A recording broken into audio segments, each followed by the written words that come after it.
many emerging markets are floundering, Andy. Let's take a look at Indonesia. The Jakarta stock market up 10% so far this year.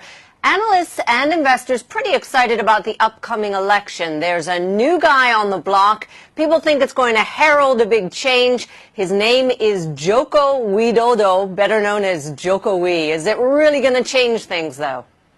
Well, Tara, what I am arguing is that the election may not answer the investors' prayer. And probably because investors are being a tad too optimistic. Mind you, I'm not forecasting a drop in share prices in the near term. What I'm saying is that the reform expectations were equally high with President Yudhoyono 10 years ago.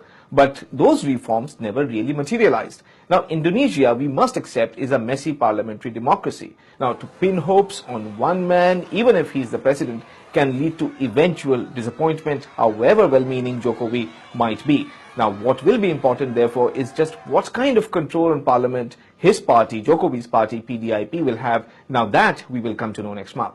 Politics, interesting, important. Joko, a very populist man who might change things if he's elected. But commodities, that's what it's about in Indonesia when it comes to the economy. And we all know that China's slowing down, so demand is shifting as well. It does beg the question why Jakarta stocks are so high. Yes, Sarah. Now, Chinese demand is indeed important, and it is indeed slowing.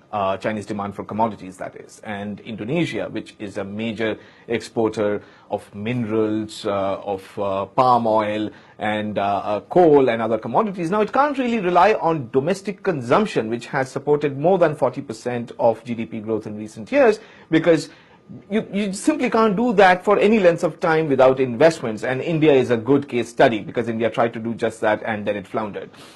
Because what happens is that when you do that, you basically prop up consumption with wage growth running faster than productivity growth, and that's inflationary. And we do know that just like in India, inflation expectations in Indonesia too aren't always well anchored. So improving the investment climate, I beg your pardon, is absolutely essential. Well, let's keep an eye on this. Elections coming up in Indonesia. It's one of the hottest emerging stock markets right now, but there are some key issues that investors should be aware of.